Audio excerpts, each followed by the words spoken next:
formación, ahora está haciendo un doctorado en la Universidad de Buenos Aires. Es psicólogo egresado de la UDELAR y tiene más de 20 años de experiencia con trabajo en centros educativos. Es investigador del Sistema Nacional de Investigadores, docente actualmente de la Universidad Católica y del CLAE. Fuiste docente de la UDELAR, de la Facultad de Psicología de la UDELAR. Es escritor, conferencista, diste una charla TEDx en el 2012, de una charla justamente sobre esta temática que vamos a trabajar hoy. Fue asesor del Plan Ceibal y trabaja con la Fundación hace ya más de 2 años. Este va a ser el tercer año en el proyecto específicamente de pensamiento computacional, nuestros proyectos de educación que vinculan con la tecnología.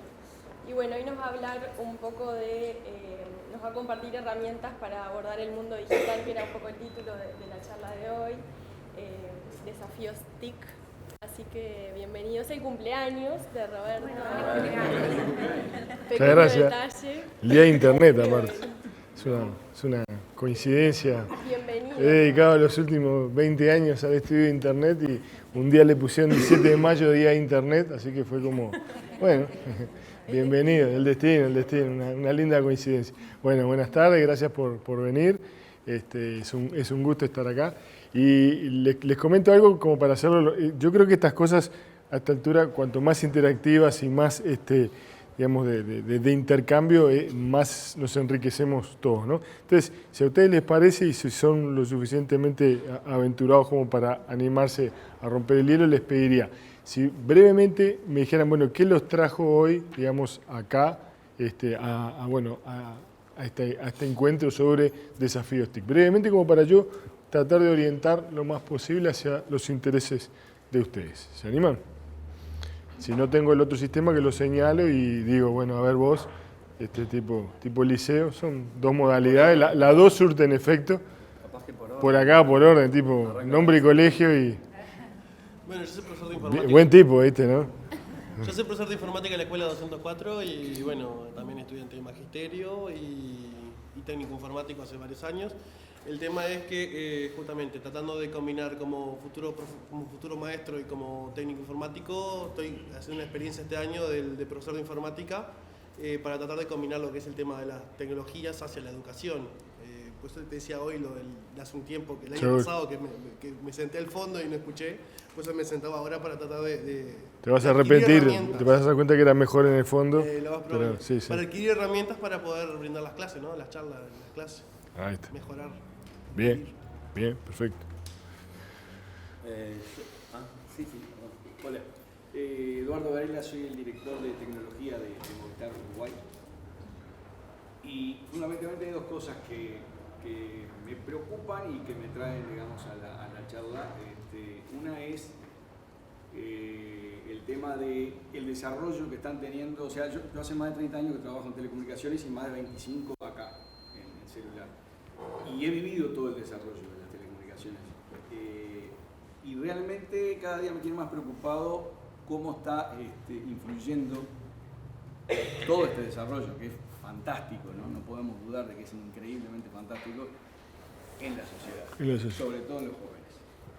Realmente me tiene bastante preocupado ver el uso y muchas veces el mal uso que se hace de todas estas tecnologías que son maravillosas, pero que a mi juicio deberían implicar una reforma radical en todo lo que es la educación desde el jardín de infantes hacia arriba. Y ese es un motivo. El otro motivo es el orador que tenemos hoy, que lo conocí hace unos años y también motiva el hecho de haber venido. Muchas gracias. Yo soy Bebo Goy, soy director de 2 empresas. Una es una empresa que se llama Yo Elijo, es una empresa de Sistema B. No sé si conocen las empresas de Sistema B, son empresas que trabajan en triple impacto social, ambiental y económico. Y tenemos un propósito que tiene que ver con la educación, está especializada en niños y adolescentes. Y por otro lado, impulsamos en Uruguay como Agencia de Innovación Social el Festival Internacional de Innovación Social, que es el FIS. Y bueno, también trabaja todo lo que tiene que ver con temas de innovación social y niños y tecnología.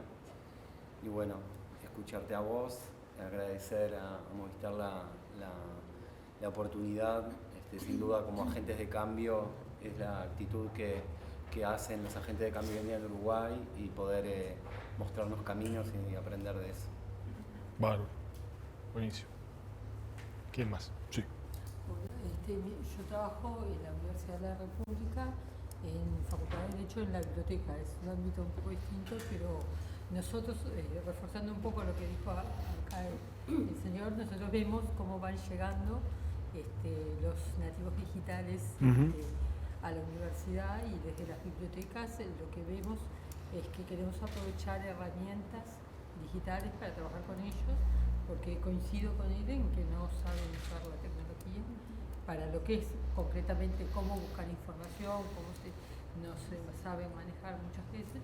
Y nosotros trabajamos dando cursos de formación, un poco apoyando esas carencias que ellos tienen, entonces para todo lo que pueda sumar acá para aprender, para acercarme a ellos mejor, porque también trabajé hace unos años en biblioteca pública y en contacto con escuelas, y bueno, ahí uno podía decidir de otra manera. Ahora, cuando ya llegan a la universidad, no es que sea tarde, pero bueno, hay que tratar de todas las herramientas que puedan sumar a no perderlo, digamos, y a que no sigan haciendo un mal uso o subutilizando determinadas herramientas. Mejor, bueno, acá estoy para eso un poco.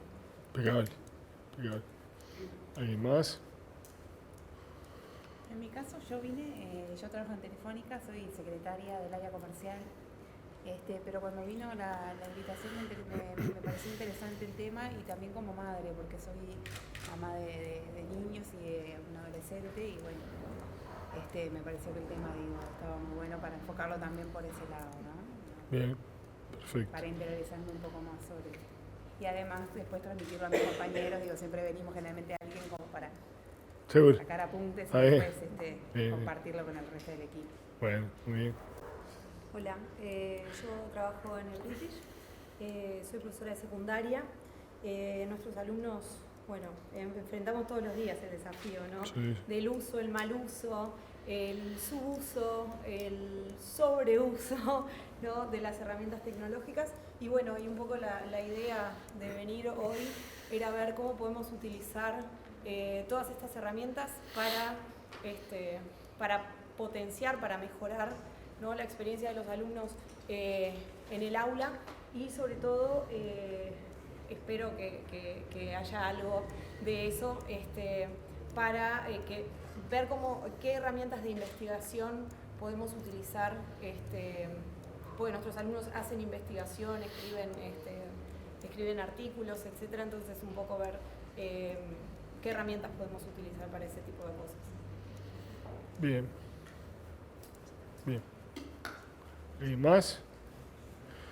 Hola, Fernanda Pude, el Programa Nacional de Discapacidad. Estamos trabajando con la Fundación en talleres de empleabilidad, personas que están buscando empleo, y un módulo importante es la búsqueda a través de las TICs. Entonces, justo vine a coordinar y me pareció interesante este taller. Bien. Bueno. ¿Alguien más? ¿De fondo allá? ¿No? A ver vos. Repetido más o menos, compañero docente del Liceo Jubilar ahí en la Cueca Casaballe. Trabajamos con alumnos también de primero, tercero, cuarto, quinto también. Y bueno, el tema de las herramientas para nosotros es bastante importante. Bueno, nos permiten acceder a un montón de posibilidades que tenemos ahí, y a veces no sabemos dónde encontrarlas.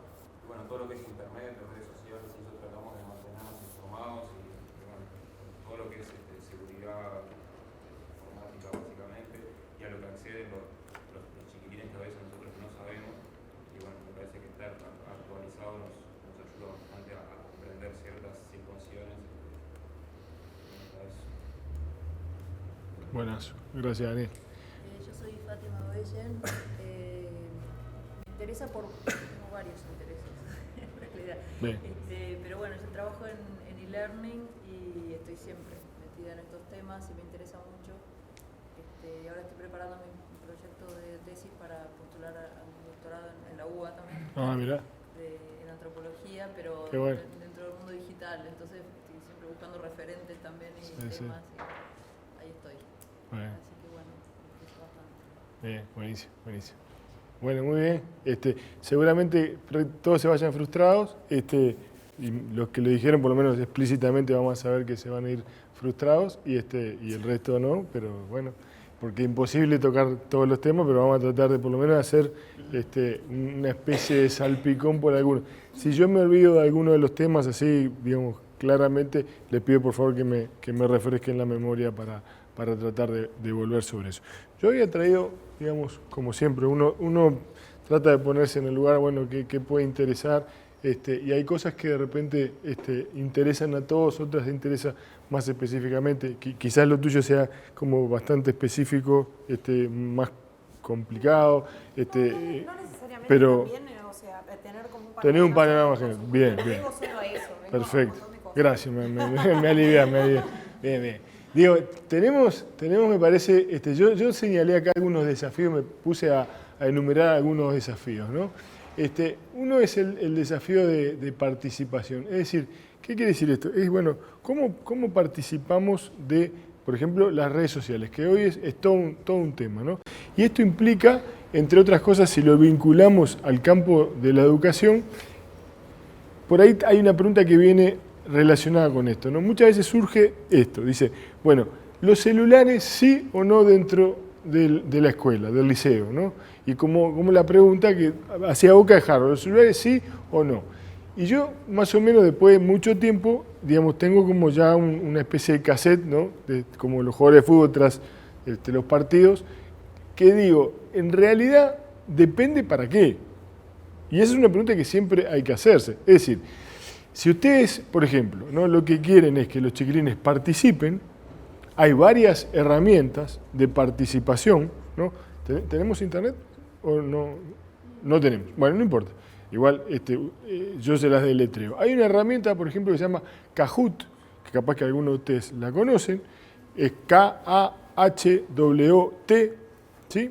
Que sirve para que ustedes puedan armar ahí desafíos, encuestas, múltiples opciones, ¿verdad? Y eso, digamos, para los chiquilines entre, yo diría, 10 años y 30, les sirve para participar. ¿Por qué digo 30? Porque hay muchos, digamos, de algunas generaciones de estas de millennials que este tipo de cosas les parece cool, les parece interesante y son aplicables inclusive también a nivel de universidad, ¿no? Cuando uno quiere mostrarles cómo gamificar una actividad, ¿no? Que es algo que no se mencionó, pero que, digamos, tiene que ver con las tecnologías, uno puede utilizar ese tipo de herramientas. Kahoot es una, mi letra no es muy linda, pero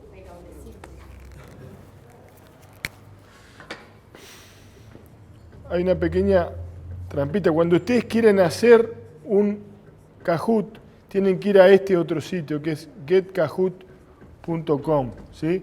Acá en Kahoot es una aplicación, kahoot.it. Esto lo pueden bajar para todos los celulares. Ustedes entran al store y lo bajan ahí, ponen Kahoot, van a descargar una aplicación, ¿verdad? Que esa aplicación, cuando ustedes la descargan, les va a pedir un PIN. Ustedes, que son los profes, van a armar en este sitio, van a editar, ¿verdad?, lo que ustedes quieren que los chiquilines vayan respondiendo. Se puede trabajar en equipos, se puede trabajar individualmente, ¿verdad? Y logra algo que es, digamos, uno de los grandes propósitos que puede tener, digamos, la introducción de tecnología en el aula, que es lo que se llama en inglés el engagement, ¿no? Digamos, el involucrarse, el estar metido ahí de una forma divertida.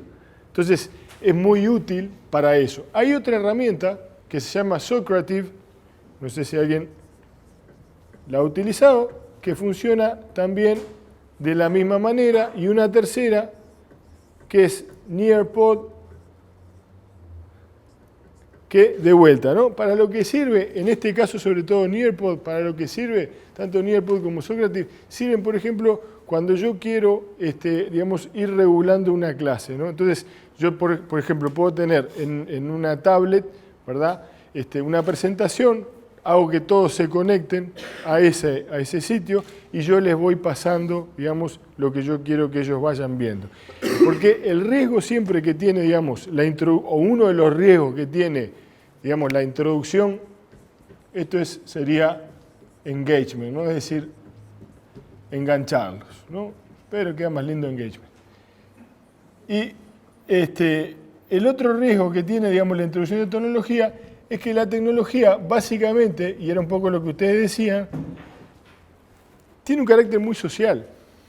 Entonces, es muy difícil, ¿no? O por lo menos es un gran desafío, y de ahí la pregunta, celulares sí, celulares no, introducir, por ejemplo, celulares en una clase sin que, digamos, lo social funcione como disruptivo, o sea, pero no disruptivo en el sentido educativo, sino que, digamos, venga a molestar y sea algo que está permanentemente, un distractor más bien sería, ¿no? Entonces, es muy difícil, digamos, que los chiquilines en determinadas edades, supongamos primero del liceo, segundo del liceo, donde están, digamos, permanentemente conectados y pensando y viendo qué es lo que hacen, que uno les proponga esto. Entonces, las actividades, el desafío, me parece, de utilización, es cuando hay un propósito claro.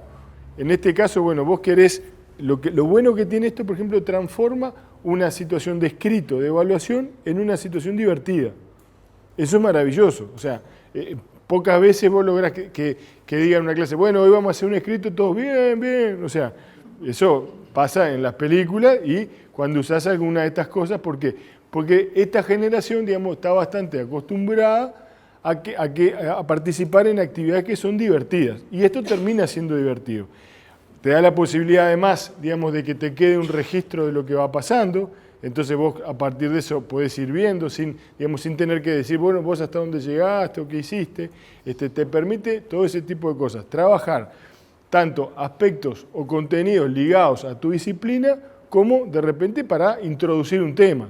De manejo entre ellos, de vínculos, de lo que a ti se te ocurra, ¿no? Pero lo haces de una manera tal, digamos, que a ellos generalmente los engancha. Y con estas otras dos herramientas pasa algo similar, pero además vos ahí tenés cierto control. Es decir, ustedes están viendo el dispositivo y yo les podría estar pasando, digamos, lo que yo quiero que ustedes vean, ¿no? A través, lo tenemos que conectar a un mismo Wi-Fi, ¿verdad? A un pin de vuelta, y a partir de eso yo voy controlando sus dispositivos. Lo que hace que este posible uso distractor, digamos, se elimine. Entonces, ahí sí, digamos, lo puedes usar. ¿En qué otros casos lo puedes usar? Cuando vos en tu disciplina conocés alguna aplicación que te aporte. Pero ahí tenemos un problema, ahí tenemos un cuello de botella en la educación muy grande. Que cuando uno investiga, digamos, a los docentes, digamos, cuáles son sus fuentes todavía siguen siendo fuentes bibliográficas de textos en papel. Y son muy pocos los docentes, ¿verdad?, que tienen referencias a páginas web o a blogs o a wikis que se actualicen sobre diferentes temáticas. Entonces ahí tenemos una enorme discordancia entre lo que hacen los chiquilines y lo que proponen los docentes. Los chiquilines ya ni siquiera googlean, digamos, muchas veces van directamente a YouTube. O sea, el camino es ver si hay un tutorial para hacer eso que hay que hacer, ¿no? Entonces, digamos, no tienen la misma modalidad. Y la otra cosa es que, digamos, es cómo se piensan ellos, y es un poco la pregunta tuya, cómo se piensan ellos en relación al mundo y a la información. Y es una forma de pensarse algo distinta a nosotros. Y voy a tratar de explicar cómo es esa forma de funcionar. Es decir, ellos, cuando digo ellos, digo toda esta generación denominada nativos digitales o incluso, ¿por qué no los millennials?, se piensan con Internet. Es decir, por defecto se piensan con Internet. Es decir, no piensan la posibilidad de que no haya Internet para una búsqueda académica. Cuando sucede eso, quedan perdidos. No quedan tan perdidos como si a uno, digamos, llegara a su casa y tiene un apagón, ¿no?, y no tiene electricidad. Digo, para poner un ejemplo que sería como adecuado culturalmente. Es decir, uno puede vivir sin luz, ¿verdad? Podemos vivir sin luz. Antes, yo qué sé, cuando yo era chico había apagón, incluso había apagones programados, había velas, ¿no? Había una cantidad de cosas, había incluso conversaciones, una cosa muy extraña, muy linda que había, ¿no? En aquella época, la gente conversaba. Y esto es algo no menor, porque digamos, toda esta tecnología, otro de los cambios que va generando es justamente la falta de la oralidad, la falta de la narración, que cuando va aumentando, digamos, van pasando los años, vos te das cuenta que los chiquilines te dicen cosas como esta. Vamos a las redes y nos decimos de todo, nos decimos lo mejor y lo peor, lo más terrible, ¿no? Lo más descarnado, así, se invitan a pelear, suben videos de peleas, ¿no? Y después, por otro lado, la otra cara, ¿no? Dios o diosa, te amo más, corazón, no sos lo más, y así toda una chorrera de cosas, porque en las redes sociales generalmente lo que pasa es que se polarizan, digamos, todas las formas de estar en el mundo se polarizan, todo se lleva al extremo. Ustedes han entrado a algún foro, por ejemplo, de los diarios para ver los comentarios. Bueno, es una experiencia antropológica, ¿no? A ti que te gusta la antropología, es una etnografía sumamente interesante porque, digamos, uno ve que en realidad la noticia es una excusa para hacer una descarga catártica. Entonces, no importa si la noticia es de que hubo un cohete a la luna, de que Corea del Norte amenaza, de que ganó Peñarol, bueno, en ese caso sería una novedad rarísima, ¿no? Pero bueno, digamos, cosas extrañas de ese estilo, la gente toma la primera parte y luego, digamos, empieza a hacer su catarsis y ubicar su lugar. ¿Por qué? Porque cada vez más, digamos, en este mundo en el que estamos, en este mundo de participación, la forma de estar en el mundo de los jóvenes no es la misma que la nuestra. Es distinta cognitivamente en relación a la información, es distinta en relación a ello y empieza a ser distinta también en relación a los padres. Que no me quiero olvidar después de mencionar algo de eso. O sea, no son los mismos padres hoy en su modo de ser, en sus modos parentales que lo que eran hace algunos años. Está cambiando y si tengo que elegir si es para bien o para mal, tiendo a pensar que es un poquito para mal, ¿sí?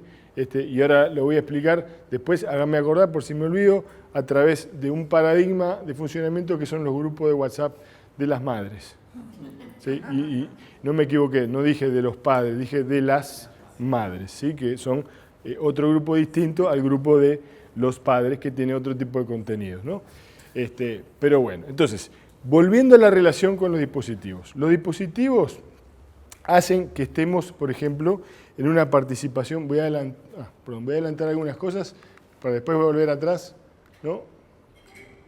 Ahí va, esto, quería mostrarles, ¿no? En el caso de nuestros chiquilines, cada vez más los tenemos que pensar como una malla omnipresente que está permanentemente conectados, por defecto, ¿no? Y donde solamente, digamos, se desconectan cuando algún adulto en algún lugar, en algún momento les pide que se desconecte. Si no, está en una situación de conexión por defecto, lo cual acarrea, ¿verdad?, un montón de cosas sociales que son distintas. Por ejemplo, la sensación de que siempre están hablando, ¿verdad?, en un auditorio, de que siempre lo que dicen está en un auditorio y de que los efectos de lo que puede pasarles también perfectamente pueden ser ampliados. Y pongo un ejemplo. Antes, digamos, uno podía ser de repente no el más avispado de la clase, ¿verdad? Y lo sabían los de tu grupo, capaz que lo del grupo al lado, y más o menos quedaba por ahí. Capaz que inclusive podía llegar a ser víctima de bullying, seguramente esto le iba a pasar muchísimo más a los varones, le iba a pasar 8, 9 casos de 10 a los varones, ¿verdad? Pero se iba a enterar muy poca gente. Si yo les digo, por ejemplo, esta frase, a ver si ustedes la reconocen. Hola, soy Anto, acá en La Pile. ¿La reconocen esa frase? ¿Todos saben a qué me refiero? Bien, les digo esta otra frase. Me gusta el arte. ¿Se acuerdan de Juancito?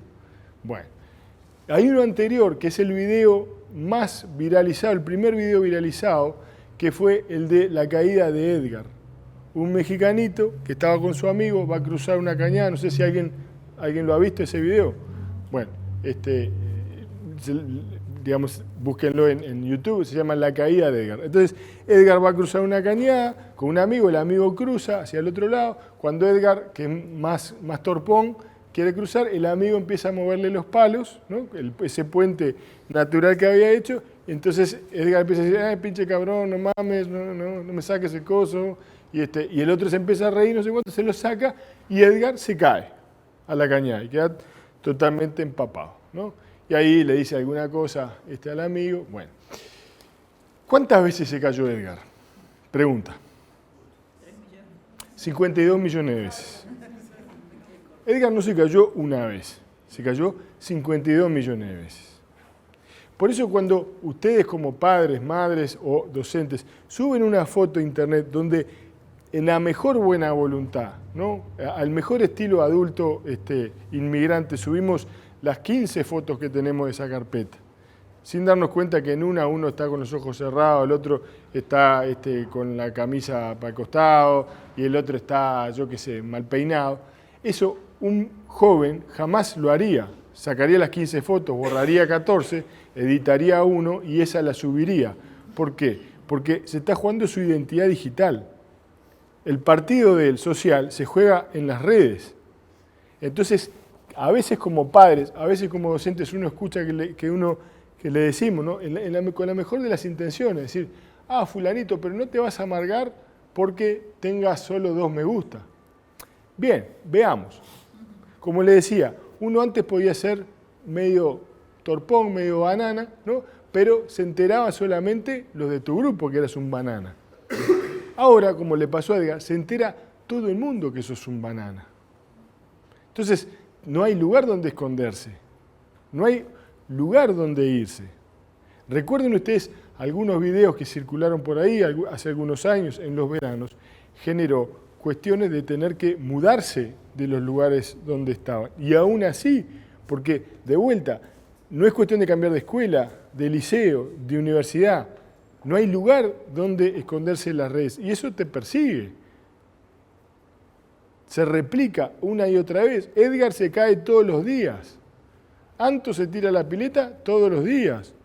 Juancito dice que le gusta el arte cada vez que le ponemos play. Entonces, el escrache digital, por ejemplo, es una de las cosas más temidas por estos chiquilines, porque saben el alcance que tiene. A modo de ejemplo, tema recurrente, ¿no? Fotografías adolescentes tempranas, ¿no? Que se sacan la foto de Instagram, ¿no? Y quieren parecerse a sus modelos tipo Wanda Nara, ¿no? Digamos, grandes íconos de la cultura rioplatense, sarcasmo, y la suben, ¿no? Entonces hay un papá que estaba, como le pasa a la gran mayoría, podrido de eso. Entonces le decía, fulana de tal, dejate de subir la foto, dejate de hacer esto, ¿no? Vos que sabés, viejo, ¿no? Volver a la caverna, ¿no? Tendrías que volver a Jurassic Park, de donde nunca debiste haber salido. Todas las cosas que amablemente nuestros hijos nos dicen, ¿no? Los que aún no tienen hijos adolescentes, sepan que esto le va a pasar, coincide con un momento, digamos, de caída, digamos, uno cae de ese lugar de superhéroe que capaz que ocupó en algún momento en la infancia y luego cae, ¿no? A super porquería, super vergüenza, la cual tenés que dejarlo en la esquina para no darle vergüenza a tu hijo, ¿no? Sepan que eso les va a pasar en algún momento, tarde o temprano. Entonces, un día, este señor, que todos los días la dejaba en la esquina, para en la puerta. Y ya la chiquilina dice, papá, dice, ¿qué haces? Dice, no, dice, tuve una idea buenísima. ¿Qué idea? Dice, mirá, y agarra, ¿no? Manotea una carpeta, la abre y tenía todas las fotos de la chiquilina impresa, de su hija impresa. Tenía todas ahí. La chiquilina miraba y dice, papá, dice, ¿estás loco? ¿Qué estás haciendo? Dice, no, se me ocurrió una idea buenísima. ¿Viste que yo te digo que no suba la foto, que la ve cualquiera, no sé cuánto? A mí se me ocurrió, como vos querés que la vea todo el mundo, yo le voy a pedir a la Scripto que las ponga en la cartelera del liceo. Así la ve todo el mundo. Y la chiquilina dice, no, papá, no me puedes hacer esto. Y dice, ¿pero cómo? ¿No? Vos no querés que la vea todo el mundo. No, pero... Y ahí la confrontó con esta cosa que tienen muchas veces los gurises de pensamiento mágico, que es que van a subir las cosas y la van a ver solamente aquellos que quieren que las vean. Y eso es como el alfajor de pollo, no existe. Es muy bueno el alfajor de pollo, es un buen chiste, tiene sus años, pero sigue rindiendo cada tanto. Y resulta que la chiquilina ahí se confrontó con eso. Y tenemos que confrontarlos con esas cosas. Porque, digamos, ellos tratan de mostrar su mejor imagen en ese mundo digital, ¿no? Y eso es uno de los grandes desafíos de participación que tenemos. Que para muchos es, por ejemplo, ¿quiénes de ustedes tienen Facebook? Levanten la mano. Facebook. Bien. ¿Twitter? Bien. Docente que no tiene Twitter, habría que rezongarlo. ¿Sí? O sea, docente sin Twitter es un docente que está utilizando, digamos, la mitad de las posibilidades que ofrece el mundo real de la educación. ¿Tá? O sea que yo espero que si alguna vez lo vuelvo a ver a ustedes que no levantaban la mano, les voy a volver a preguntar y espero que me digan si tengo una cuenta de Twitter y mi primer tweet fue acá probando Twitter como hacemos todos cuando ponemos nuestro primer tweet. Pero realmente, uno en Twitter tiene la posibilidad de seguir a Guandanara y a Zaira Nara de vuelta si uno quiere, o a gente que pone comí una milanesa en 2 panes. Es una opción.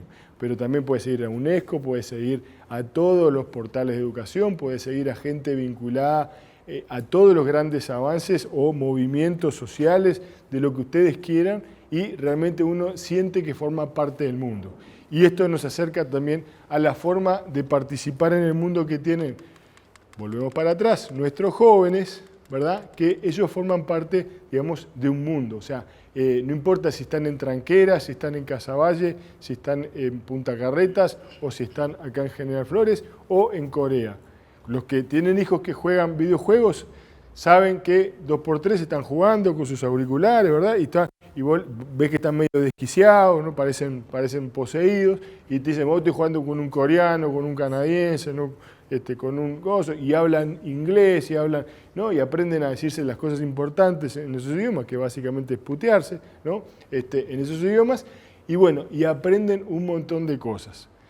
Tip para los que tienen, digamos, hijos que hacen un sobreuso de los videojuegos. Pregúntenle cuánto duran las sesiones, porque las sesiones de juego no son infinitas ni tienen una duración eterna, tienen un tiempo. Entonces, digamos, explicado para padres analógicos. Es como que ustedes entraran a una cancha de fútbol en el minuto 77 y le dijeran, bueno, vamos a comer.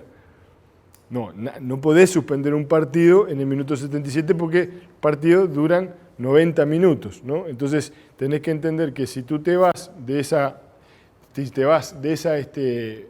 si lo cortas, no solo los afecta a ellos, sino que de repente también afecta al grupo y quedan mal.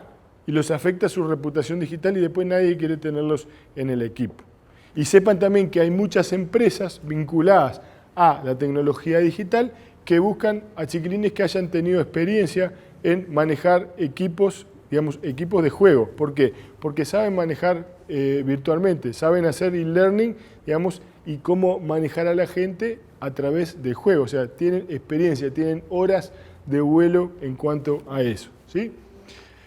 Entonces, desafío de seguridad, control, monitoreo, cada vez es más difícil, ¿no? Para todos poder controlar. Antes era mucho más sencillo, uno decía, bueno, ves el historial de navegación, pones una computadora en algún lugar común de la casa, si estamos hablando de una casa. Con los celulares eso cambió, con los dispositivos móviles, los chiquilines, ustedes que tienen Facebook, ellos también tienen Facebook, ¿verdad? Y cuando uno les pregunta qué porcentaje de ellos hicieron la cuenta de Facebook, el 50% se le hicieron ellas. El otro 50% se reparte entre madre, padre y hermanos o amigos. Ahora, cuando uno le pregunta quién se hizo cuenta, cómo hiciste la cuenta de Instagram o de Snapchat, ¿quiénes de ustedes tienen Instagram? Bien, ¿y Snapchat? Poquitos, bien. Si quieren saber realmente lo que hacen los chiquilines, háganse una cuenta de Instagram o Snapchat, porque ahí es donde está, digamos, la vida más juvenil, ¿verdad? Empieza, todavía en algunos quintiles, acá hay una diferencia, digamos, interior Montevideo y alguna diferencia de quintiles, pero la tendencia es que ya la puerta de entrada no sea más Facebook, ya van directamente a otras plataformas, ejemplo Instagram, ¿sí? Entonces, si ustedes creen que van a ver como padres o como docentes lo que hacen sus alumnos o sus hijos en Facebook, sepan que ahí van a ver lo que hacen ustedes o sus padres que ya están en Facebook también, ¿no? Y son un penal porque ponen me gusta todo y comparten todo. Yo lo digo por experiencia por mi madre, pero bueno. Desafíos con la información, ¿no? Bibliotecas, cómo con todo eso? Bueno, hoy tenemos una saturación de información. Es decir, ya bianualmente se va generando el mismo caudal de información que a través de la historia. Es decir, no hay forma, digamos, de manejarla y lo que se ha generado es una suerte de bulimia cognitiva que nos lleva a permanentemente estar consumiendo mucho más información de la que necesitamos. Yo les pregunto a ustedes, ¿se han encontrado ustedes en algún momento, algún día, viendo, por ejemplo, portales de noticias uruguayos, puede ser País, Observa, Portal 180, La República, lo que ustedes quieran, ¿lo han hecho alguna vez, más de una vez? Bueno, ¿para qué hacer eso en Uruguay?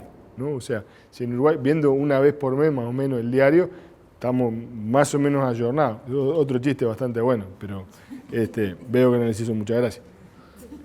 Pero es real igual, ¿no? Aunque no les haga gracia, es real igual. ¿Para qué actualizar F5 a ver si cambió, ¿no?, la tapa de esto?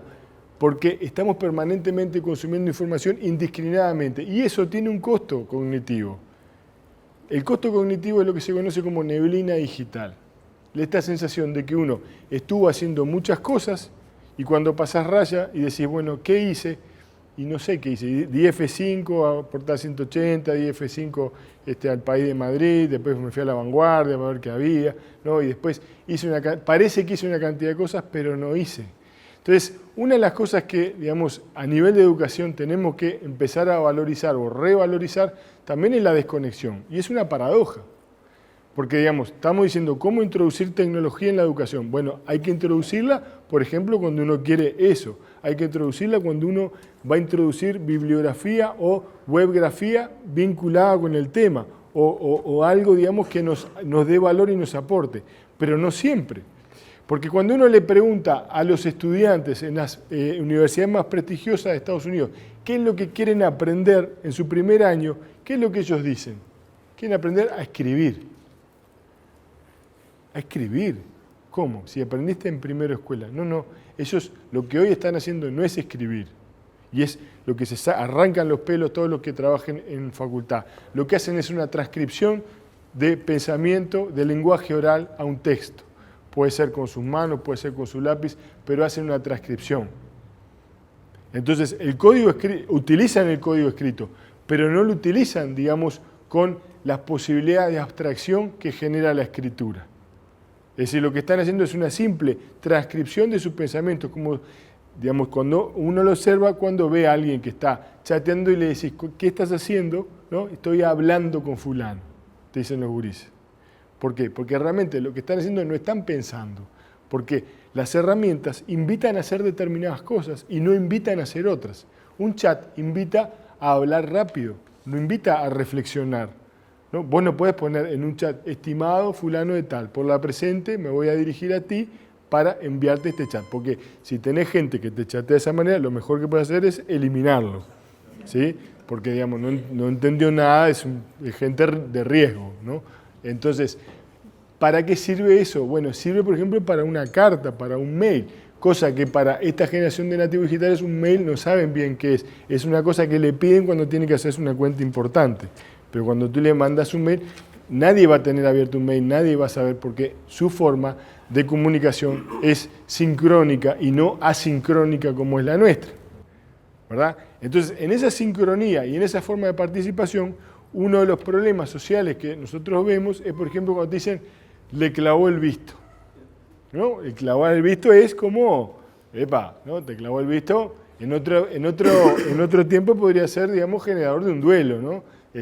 Me clavó el visto, pero ¿por qué se ofenden tanto? Porque en realidad, clavar el visto es como si yo te hablara cara a cara y tú no me contestaras, porque yo sé que estás ahí.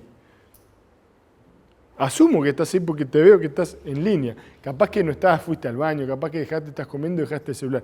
Pero ahí dice en línea, yo asumo que estás ahí y que me estás, de alguna forma, está faltando ese código de comunicación que yo te hablo y se supone que vos me tenés que responder.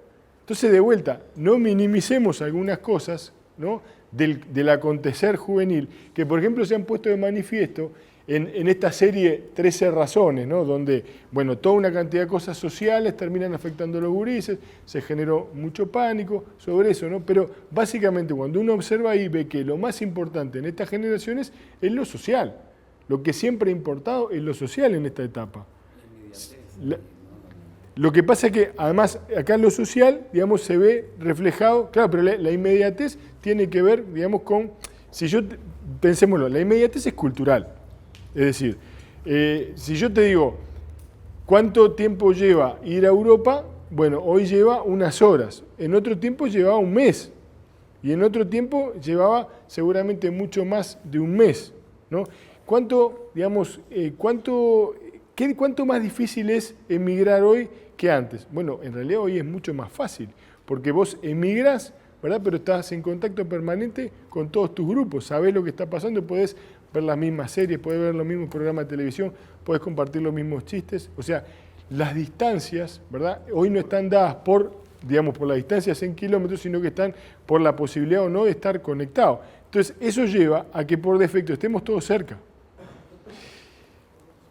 Pero estemos todos cerca, bueno, lindo tema, porque vuelvo a ese tema que no me quería olvidar, que era el WhatsApp de las madres. Hoy tenemos un montón de chiquilines que se están quejando de que están solos y que nadie les habla. Uno puede ver un montón de chiquilines que se quejan, digamos, que están solos y que la madre no les habla. Y yo siempre pongo el ejemplo que de repente uno ve una mamá que viene con su carrito, de repente con el bebé, y viene arriba apoyado, whatsappeando, ¿no? O haciendo algo, viene en la otra mano con otro niño más chico y viene haciendo así, ¿no? Que estoy seguro que en más de un caso uno podría sacarle el chiquilín que tiene acá, ponerle un chimpancé, ¿verdad? Y la mamá llegaría tranquilamente a su casa con el chimpancé. Lo cual, factiblemente, lo primero que haría sería sacar una foto al chimpancé y subirla a Instagram, ¿no? Para mostrar al chimpancé, y luego ponerse a buscar a su hijo. Entonces, acá hay una paradoja que es, digamos, estas tecnologías, ¿no? Sobre todo que son sociales, nos están acercando muchísimo a todos los que están lejos, pero sistemáticamente nos están alejando de los que tenemos cerca, incluso de nuestros hijos. Pero la paradoja no termina ahí, porque acá vienen los grupos de WhatsApp, que son hoy, si vos haces una encuesta, agarrás a todas las maestras, directores de colegios, de liceos del Uruguay o de Latinoamérica o del mundo, y decís, ¿cuál es tu peor enemigo hoy? Y te van a decir los grupos de WhatsApp de las madres. ¿Por qué? Porque ahí parece ser, ¿no? Esta es por lo menos mi lectura de la realidad, si alguien tiene una mejor hipótesis, compártala, es que tenemos dos situaciones. Como cuando están cerca, los gurises, cada uno está conectado a sus propios grupos de pares. O sea, cada uno está, digamos, dicho académicamente, guarangueando con su grupo de pares, ¿verdad? Y no ocupándose de repente de su rol parental con sus hijos. Ahora, cuando se separa, léase, se va a un paseo, a un campamento, a un viaje, se activa el modo madre. ¿Por qué? Porque pasa a estar a distancia, y a distancia es donde yo entiendo cómo vincularme. Entonces, empieza a generarse, por ejemplo, de cualquier episodio que suceda a distancia, un paseo, una salida didáctica, que un nene se cae y se raspa la rodilla, termina siendo, fue tomado por una horda de delincuentes y golpeado hasta que, ¿no? Y donde la maestra además participaba también en la golpiza, ¿no? Y nadie decía nada. O sea, esto es un poco en broma, pero un poco en serio, porque en muchos lugares se están planteando ya no hacer más actividades. O, digamos, porque las opciones son eliminar a las madres, que no parece ser una opción muy viable, y la otra es eliminar, digamos, los paseos como una forma de mitigar esto. ¿Y qué pasa? Nos está pasando que nos está costando mucho separarnos de los gurises. Y solo cuando nos separamos nos damos cuenta que aparecen. Y entonces ahí activamos ese rol madre, hiper sobreprotector, ¿verdad? Que termina generando una realidad paralela a la verdadera realidad y que termina desconfiando y transformando en malos a todos los que están con los gurises, lo cual hace que, digamos, por ejemplo, la confianza desaparezca. O sea, la confianza en la institución, que es básica para poder, digamos, subsistir y es parte y pilar para sostener la educación, desaparece porque las madres siempre están presentes. Antes las madres tenían un tiempo y un espacio que era en el árbol, en la entrada, en la esquina, en algún lugar, ¿no? En todos los liceos, colegios, había un lugar donde estaban las madres, ¿no? Las madres que iban ahí, ¿no? Hoy ese tiempo, ese espacio se extiende las 24 horas. O sea, están permanentemente bajo el árbol hablando. Entonces, tenemos que empezar a tramitar estas ansiedades también de separación, todos estos miedos, para que no se inmiscuyan, digamos, en la tarea educativa, porque al final parece ser un gran hermano también, ¿no? Donde los chiquilines nunca logran separarse. Y esto obstaculiza, digamos, las posibilidades de crecimiento y desarrollo más allá de la familia. ¿No? Estas son paradojas de la participación. Estos son los desafíos parentales. Desafíos sociales, hablamos algo. La otra, un desafío que yo no quería olvidar de mencionar, tiene que ver justamente con esta participación 24/7, 365 días de los chiquilines y de los grandes también, que van generando datos estructurados y datos no estructurados. Es decir, datos dichos abiertamente y otros datos que se pueden recopilar a través, digamos, de la participación o navegación de uno en ámbito de la red. Les pongo un ejemplo. Hay un estudio hecho con 58.000 personas, llamado estudio Kosinski, que ya tiene 4 años, que solo a partir de los me gusta de Facebook, uno es capaz, con un alto índice de acierto, por arriba del 80%, saber si la persona es hombre, mujer, inclinación política, inclinación sexual, ¿verdad? Y inclinación política sexual y alguna otra cosa más que se me está escapando por ahí. Pero digamos, eso es solo con los me gusta de Facebook, es decir, uno cree que es inocuo poner un me gusta. No, es inocuo cuando es un solo me gusta. Es inocuo cuando no hay nadie que está recopilando la información. En febrero, marzo de este año, se liberó la venta, digamos, de los datos, ¿tá? Para empresas que quieran, digamos, esto inclusive implica a las telefónicas, ¿no? en los Estados Unidos, que pueden liberar los datos y mostrar todo lo que las personas han hecho. Que cada vez más hay algoritmos que son, digamos, cada vez más elaborados, que son capaces, digamos, de agrupar toda esa información y generar perfiles. Y aquí hay problemas éticos a futuro, si quieren, pero en realidad ya son presentes, porque eso va a determinar, por ejemplo, que si tú hiciste búsquedas de determinado tipo de medicamento, enfermedad, o, digamos, estás vinculado con alguien que tiene determinada enfermedad, eso es fácilmente agrupable, ¿no? Y puede determinar que vos tengas o no acceso a un servicio médico, a un seguro de salud, inclusive a un trabajo. Ya en Uruguay, más del 70% de las empresas ya no confía solamente en el currículum vitae. Es decir, eso es... ¿Perdón? ¿El LinkedIn o el Facebook? El LinkedIn todavía es bastante pro, o sea, lo que vas a mostrar ahí, es lo que van a ver, ¿verdad? Es lo que yo siempre trabajo con los gurises, la ciudadanía digital. Van a ver qué es lo que ellos han puesto, digamos, en las redes sociales. En Estados Unidos, por ejemplo, el 70% de la foto de perfil de los gurises entre 18 y 25 años está vinculado con algo con alcohol. O sea, o tienen una botella, o tienen un vaso, o tienen atrás, digamos, todos los cadáveres de las botellas y los vasos, ¿no? Esto es como una cosa, digamos, bastante frecuente. ¿Qué pasa? Yo digo en Estados Unidos porque acá también pasa, pero acá no tenemos jamás los datos, digamos, bien encuestados. Pero eso se presenta ahí. Entonces, ¿qué pasa? Por ejemplo, en Estados Unidos muchos chiquilines en las primeras etapas adolescentes no están usando nada vinculado a su verdadera identidad. ¿Por qué? Porque ya les ha pasado que llegan, ¿verdad?, a aplicar una universidad y le dicen, fulano de tal, sí, empiezan a hacer ese profile y aparecen todas estas cosas. Y eso le recorta posibilidades, ¿no? Le recorta posibilidades, digamos, de acceso a una beca, de acceso a una universidad, de acceso a un trabajo. Entonces, estas son cosas que nosotros tenemos que empezar, digamos, a trabajar con los chiquilines, ¿no? Tenemos que empezar a trabajar con los chiquilines. Con los grandes también, porque, digamos, nosotros, esto no es solo un tema de los grandes, piensen en toda la gente de repente grande, ¿no? Incluso que tiene, digo, cargo de relevancia que 2x3, ¿no? En Twitter, sobre todo, ¿no? Se derrapa y dice cosas que no tienen nada que ver. Y cuando la gente dice, yo escribo acá cuenta personal, no entendiste nada. Porque, o sea, a ver, cuenta personal no existe. No hay, sí, está claro que es tu cuenta personal, pero lo que vos decís necesariamente involucra a con quien vos estás relacionado, desde tu familia a la institución, al gobierno, a la oposición o a lo que sea, ¿verdad? No existe lo personal. Digo, siempre estás vinculado con algo y es cada vez más claro, digamos, en el ámbito de las redes, ¿no? Entonces, pero lo que más me interesaba, digamos, este problema ético que tenemos que empezar a regular. ¿Cómo, digamos, hasta dónde vamos a permitir, digamos, que las empresas determinen, a partir de lo que nosotros damos como datos, nuestras posibilidades. ¿No? Es decir, estamos dispuestos a eso, no es un tema de agenda, y es un tema de brutal delicadeza y de brutal importancia. Porque, digamos, ya existe software con inteligencia artificial que no es necesario ser Einstein para aplicarlo, ¿verdad? Que puede armar perfiles de eso, solamente a través, bajando los tweets, bajando, digamos, conjugando toda la información existente por ahí.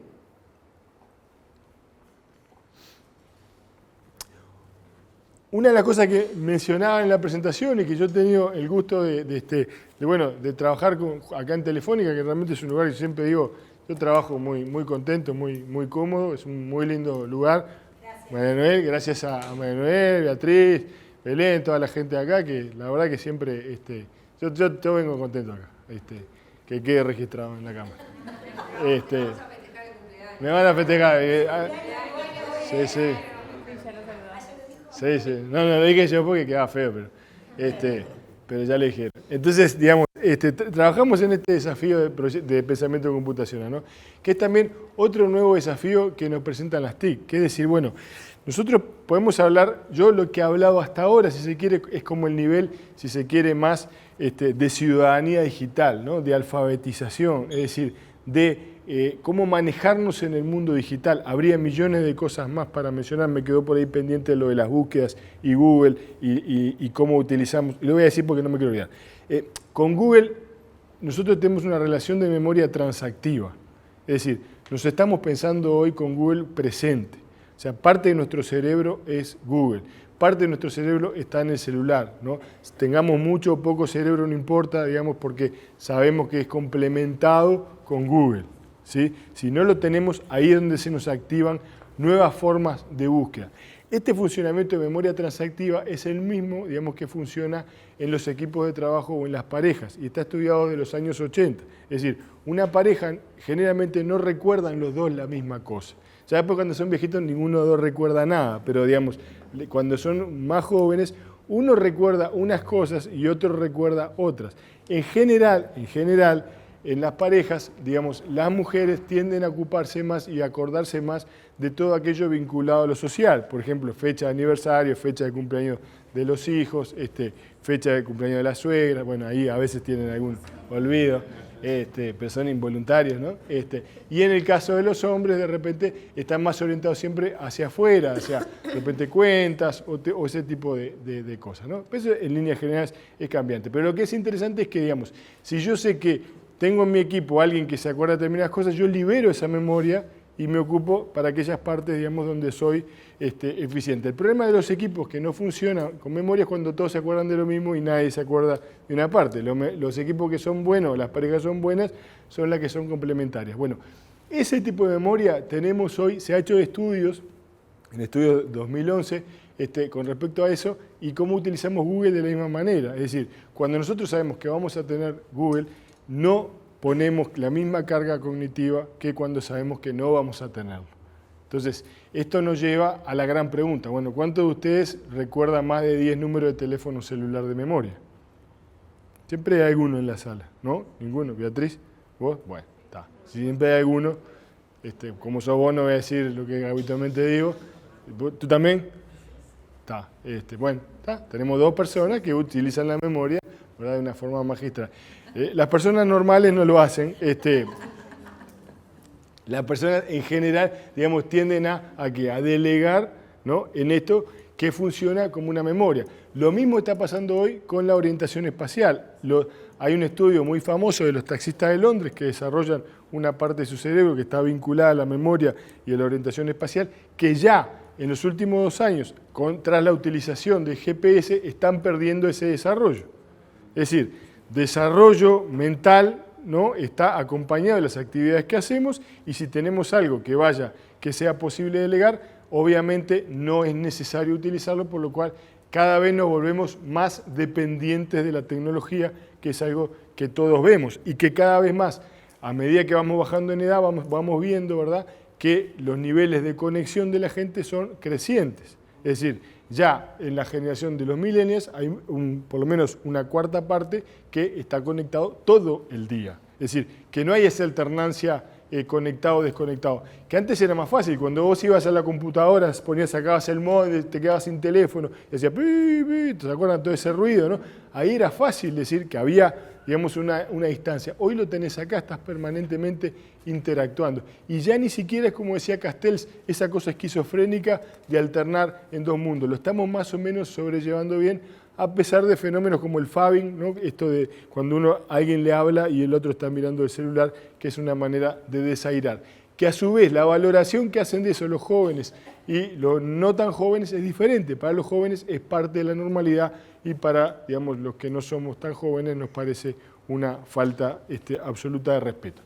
Pero, digamos, volviendo a este desafío de pensamiento computacional, que ahí me había quedado y arranqué para lo que me había olvidado de la memoria transactiva, pensamiento computacional seguramente, ¿no? Seguramente sea una de estas habilidades siglo XXI, una de estas competencias, una de estas posiblemente alfabetizaciones que sea necesario para estar realmente insertos en el mundo, para poder manejar no solo, digamos, utilitariamente, que sería como un segundo nivel de uso. Yo les hablé hoy básicamente del nivel como más bajo. Un segundo uso sería, bueno, usar estas herramientas, usar Windows, usar Excel, utilizar herramientas para diseño, para arte, para música, ¿no? Sería como un segundo nivel, pero que es utilitario, uno no sabe bien qué es lo que está por detrás. Y un tercer nivel sería el pensamiento computacional, donde, digamos, como dicen los ingleses, que ya lo han incorporado en la educación, se trata de saber escribir, no solo saber leer, adecuadamente, sino saber escribir, que te da, digamos, la potencialidad de modificar el mundo. Entonces, en ambientes como en los que trabaja Telefónica, Fundación, ¿no? con pila de gurises que de repente digamos, tienen un montón de carencias, poderles dar esa posibilidad no es menor. No es menor porque es una herramienta, es una llave para poder salir y cambiar muchísimas situaciones. Quizás sea de las herramientas más potentes que hoy existan para ello. Mucho más, inclusive, que la propia alfabetización tradicional, porque esto le va a permitir, digamos, formar parte del mundo y cambiar y tener la posibilidad, ¿por qué no?, inclusive, desde los rincones más insospechados, generar cosas que vayan a modificar el mundo. Y más para esta generación, que tiende a pensar el mundo en términos de apps, ¿no? Howard Gardner, famoso psicólogo por las inteligencias múltiples, tiene un libro muy lindo que se llama La generación app, que se lo recomiendo, que él lo que dice es que esta generación está acostumbrada a ver los problemas como una aplicación. Entonces, si no hay aplicación que resuelva ese problema, habría que crear una, ¿no? Y sería una oportunidad para hacerlo. Esto es un poco de recorte de la realidad, es decir, pensar que la vida es un conjunto de apps, yo creo que ahí hay como dice Lanier, como un anclaje, es decir, las aplicaciones a vos te permiten hacer determinadas cosas, pero no hay ninguna aplicación que te permita hacer todo, que te permita la variedad grande, digamos, de cosas que la vida tiene. Por eso las aplicaciones, por ejemplo, paradigmáticas de búsqueda de pareja no siempre funcionan, porque la gente, digamos, lo que dice que busca no es necesariamente lo que busca, ¿no? Si no, no tendríamos un montón de parejas que uno dice, bueno, ¿cómo hace para estar tanto tiempo juntos, no? Si viven todo el día quejándose uno del otro, ¿no? Pero de repente capaz que lo que ellos no saben es que lo que quieren es justamente quejarse, ¿no? Pero creo que será para otro taller. Todas estas cosas que hemos venido hablando son desafíos educativos para el nuevo milenio que implican una alternancia entre conexión y desconexión, entre hacer que estos nativos digitales tengan algo de lo analógico, que lo han perdido. Yo les hablé de la escritura, pero también de la narración.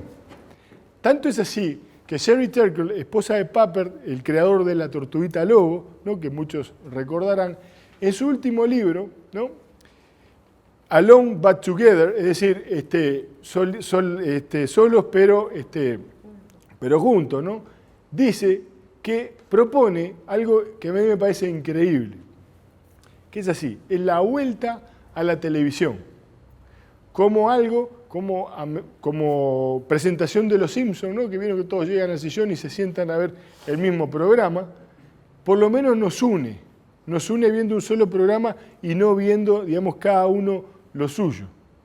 Entonces, claro, acá se dan de vuelta las paradojas, ¿no? Es decir, tuvimos 40 años diciendo que la televisión era la última de las porquerías y resulta que ahora nos va a venir a salvar a la familia. Bueno, caramba, ¿no? Está complicado eso. Pero bueno, lo que es claro es que lo que estamos viviendo es un momento de alta fragmentación, digamos, de los vínculos, donde estamos más interesados en lo que están lejos que en lo que están cerca. Y que tenemos que, de alguna forma, paliar eso. En el ámbito de la educación, generando habilidades que se están perdiendo, como es la oralidad. Pero la oralidad hablada, la oralidad, la narración, poder contar, digamos, una historia, poder hacer pasado, presente y futuro. Es decir, no solo estar en ese presente permanente del chat, de estar en conexión, sino poder decirle a fulano, che, ¿qué hiciste vos antes? Contame qué es lo que hiciste. Y no que te diga, miralo en Instagram, que ahí vas a ver todo lo que hice. ¿No? Se trata de ver, digamos, de poder narrar, de poder contar y también de repente llevarlo, ¿por qué no?, al código escrito. Entonces, ahí se da la paradoja en el ámbito educativo que esas habilidades hoy no se están generando en las casas.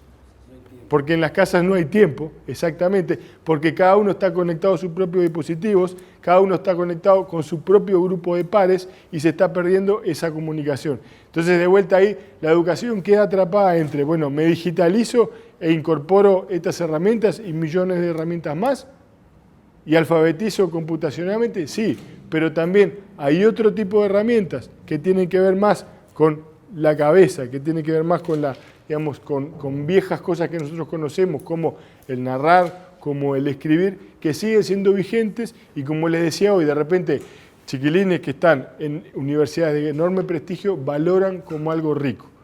Creo que tenemos un montón de desafíos por delante. Yo traté de enumerar algunos como para ir haciendo boca. Capaz que contesté alguna de las inquietudes que ustedes habían planteado, capaz que no, bueno, pero esto es lo que pude hacer hoy en el día de mi cumpleaños. Así que muchas gracias.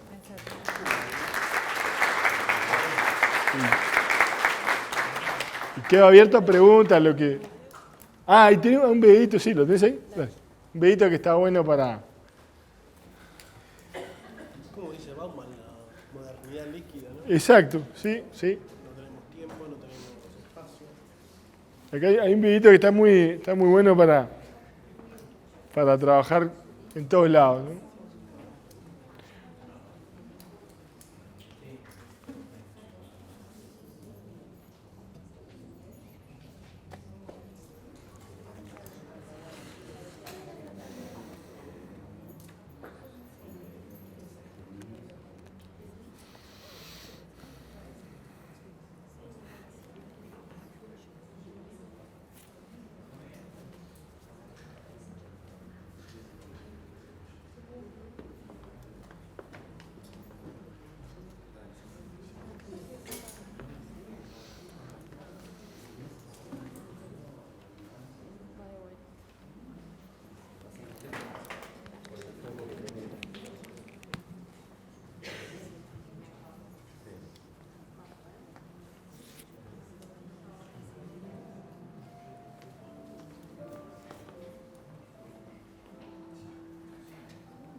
No hay que tener miedo, digamos, a generar esos momentos de desconexión que hoy son, que son desconocidos para muchos chiquilines. El silencio, ¿no? El escucharse, el poder narrar, son cosas que para nosotros son habituales, pero para muchos chiquilines no las han vivido, porque viven en una cacofonía permanente, en una conectividad permanente, ¿no? Entonces, hay cosas que se desarrollan en conexión y hay otras cosas que se desarrollan, digamos, en desconexión.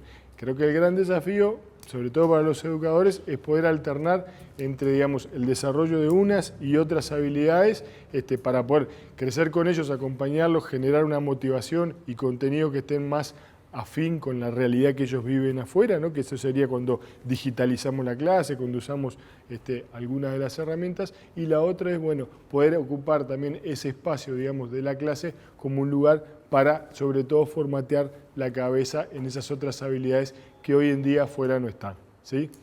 ¿Preguntas, comentarios, sugerencias, testimonios? Te pasa cuando vos vas a dialogar con los chiquilines, ¿no? Que yo les digo, sí, ustedes son los de los 144 caracteres, bueno, ahora Twitter y demás, pero porque les empezás a explicar a veces verbalmente alguna cosa porque te sentís que estás comunicando un lenguaje distinto y te intentas cortar ahí, te dicen. Sí, mucha información. Claro, como que si vos vas a dar un mensaje oral muy largo, también te corta. Claro, ¿viste? claro. Que lo superas y Sí. ves que una explicación tan larga. Yo igual, a mí me ha pasado por talleres con padres e hijos juntos, ¿no? Que hablándole de las cosas que ellos hacen, los chiquilines son capaces de quedarse una hora solamente escuchando, ¿no? Porque les interesa, porque los tocas, los interpelás en algo que a ellos es su interés. Pero, y me pasa, por ejemplo, la paradoja, que en auditorios que son los verdaderos millennials, que están entre 20 y poco y 30 años, si no los tenés muy enganchados, esos enseguida casan el celular, empiezan Twitter, Instagram, ¿no? Son la peor pesadilla para un conferencista, son la peor pesadilla, porque nunca sabés cuándo lo vas a enganchar o no. Los chiquilines en ese sentido son mucho más enganchables, ¿no? Lo digo como experiencia personal. Yo a veces me han invitado de repente a algún evento que son todos millennials y digo, bueno, no sé, déjame, tal fecha, mirá, tal fecha justo tengo tal cosa.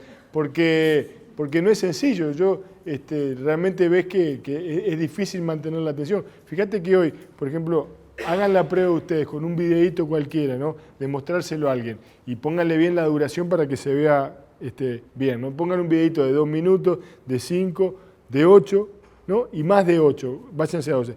La cara de la gente, ¿no? Lo primero que mira la gente es la duración, como que estuvieran súper atareados y ocupados, ¿no? O sea, en realidad lo que quieren hacer es terminar la serie de Netflix, ¿no? En la que están, pero lo miran eso como que nadie está dispuesto, digamos, a regalarte más de 8 minutos en un video de YouTube, ¿no?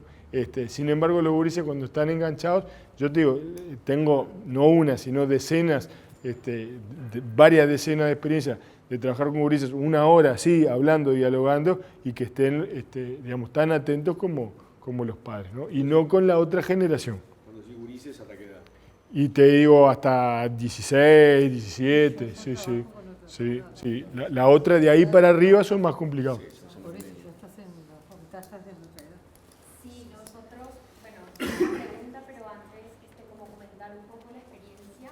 Nosotros trabajamos con adolescentes en un proyecto, bueno, en el caso del proyecto de Cordino, son adolescentes que no estudian ni no trabajan, ¿no? Y que llegaron acá y les hicimos una propuesta, digamos, que tiene que ver con la formación en programación y electrónica y empleabilidad, porque ellos necesitan trabajar en su mayoría. Y pasa lo que está mencionando Roberto, ¿no? Y es que ellos vienen con una necesidad de atención, una necesidad de tener un espacio para hablar, ¿no? Para decir. Y al comienzo como que éramos un poco escépticos frente a la receptividad y de pronto el desarrollo que ellos iban a poder tener, teniendo en cuenta que venían con herramientas muy limitadas sobre el uso de la tecnología. Cuando llegan se encuentran con, digamos, con la apertura de los docentes, ¿no? Con la posibilidad de que el joven proponga, que diga, que discuta, que se apropie del espacio, y yo creo que esa fue como una buena manera, de acercarnos a una población que pensamos que iba a que venía de procesos muy complicados, ¿no? Aclarate que vos sos de fundación. Sí, yo soy de fundación. Claro, porque capaz que no saben, es decir, nosotros trabajamos. Claro, Claro, ellos están hablando de un proyecto que llevamos de adelante fundación. nosotros. Claro, pero todos tienen por qué. Claro, entonces, digamos que eso pasa con varios de los proyectos que desarrollamos acá, con jóvenes, son adolescentes, ¿no?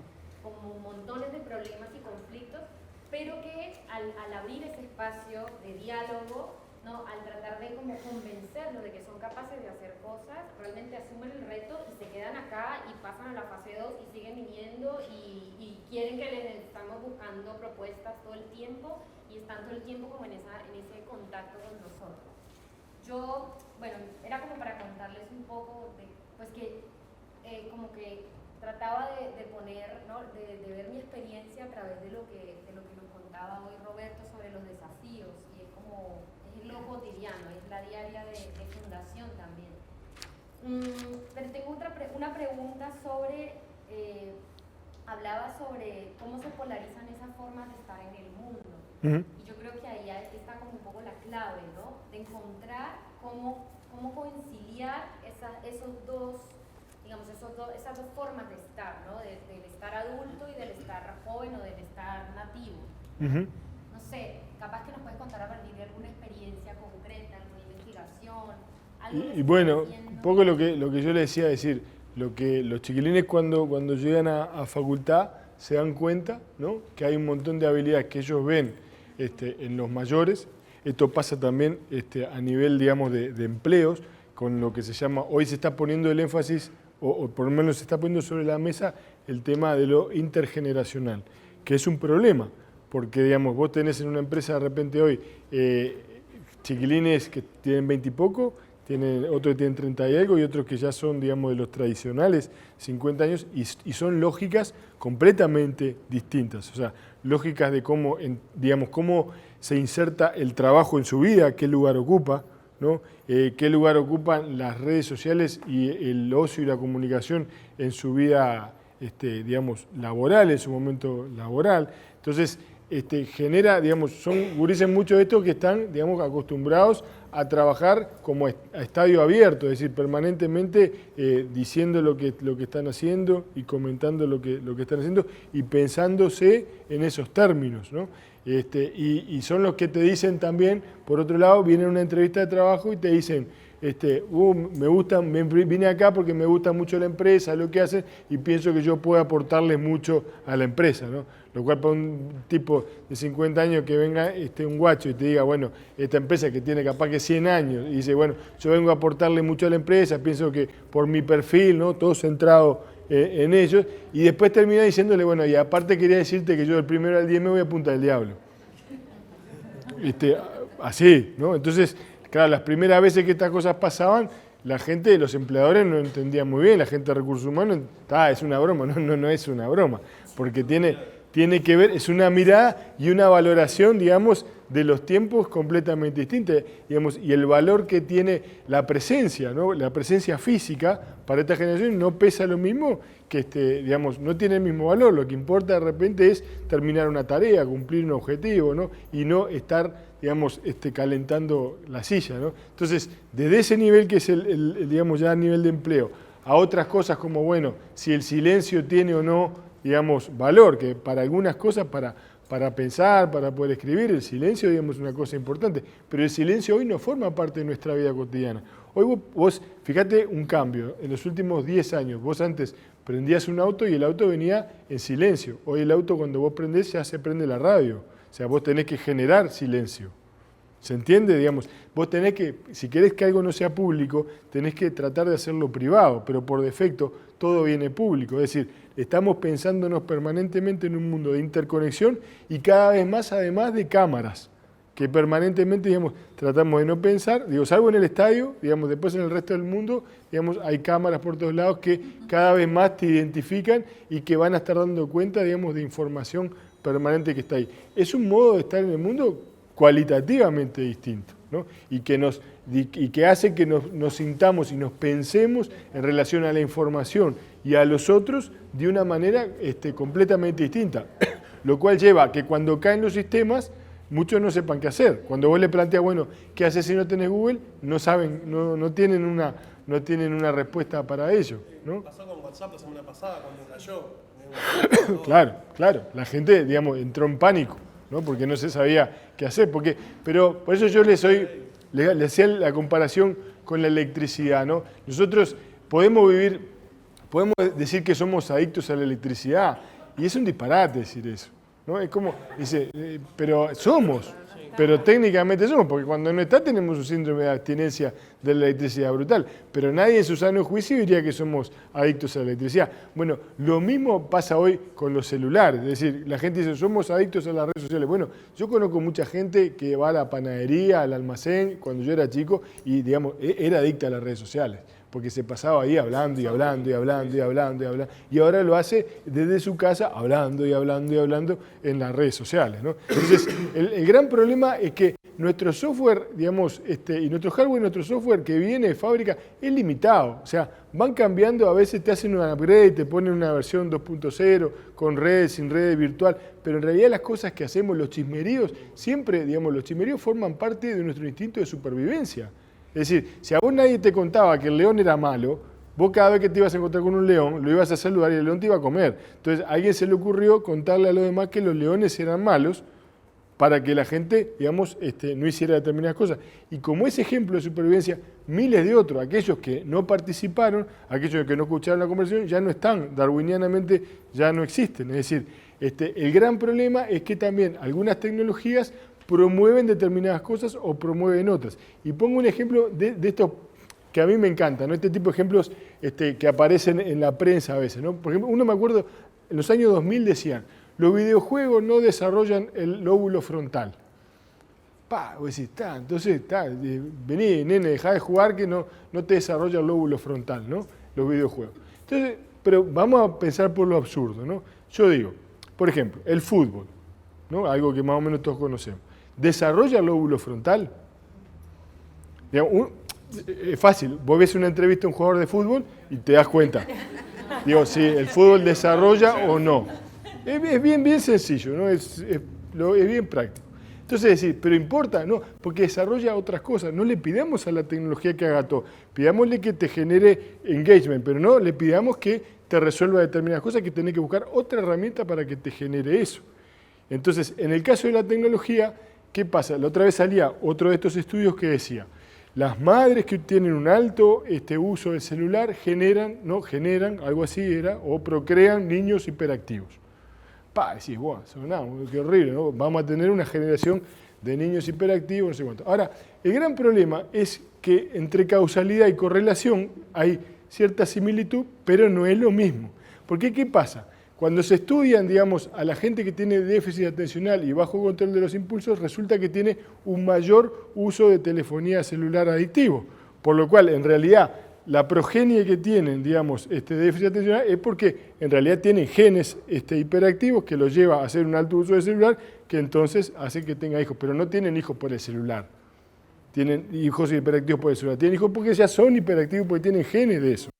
¿Se entiende? Entonces, muchas veces, todas las semanas, la prensa nos inunda en esa cuestión de información, de ballenas azules, de serie de 13 razones, y mañana vendrá otra y otro, en esta cosa bulímica que todos consumimos, y no siempre nos detenemos a pensar, ¿no? Y hay herramientas, pensamiento computacional y otras herramientas, ¿no? El juicio, digamos, lo que se conoce como pensamiento crítico, que mucha gente habla, pero digamos, hay poca actividad, digamos, bien pensada para generar pensamiento crítico, ¿no? Pero todo el mundo cuando le preguntás, que dice que lo que quiere hacer es generar pensamiento crítico, pero no todo el mundo, digamos, ni sabe bien qué es pensamiento crítico, ni sabe bien cómo formarlo, ¿no? Entonces, pero bueno, pero es políticamente correcto decirlo. Sí. En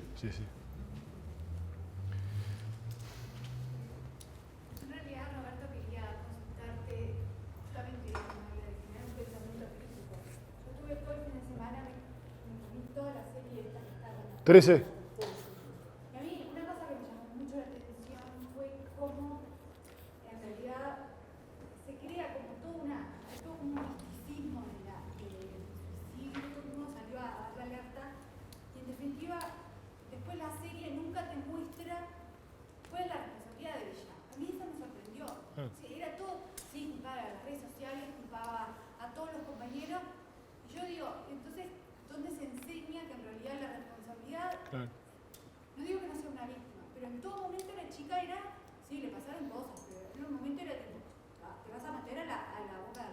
Claro, claro. Como también, no sé, me Sí, sí, totalmente de acuerdo. ¿De dónde salió el pánico, no? Si el pánico salió de, ay, qué horrible está mostrando un suicidio, o esto va a fomentar que todos los niños empiecen a suicidar, Claro. o hasta hoy. Ahí va, muy buena, bárbara la pregunta. Hay, digamos, como distintos niveles. Hay un nivel, digamos, de cierta heroicidad que se plantea ahí, que, digamos, que héroes juveniles que hacen esas cosas siempre es peligroso, porque los chiquilines en esas edades, digamos, lo que buscan son héroes o heroínas que se animen a hacer determinadas cosas, no importa lo que hagan, aunque sea un suicidio. Entonces, ahí vos tenés una situación de riesgo.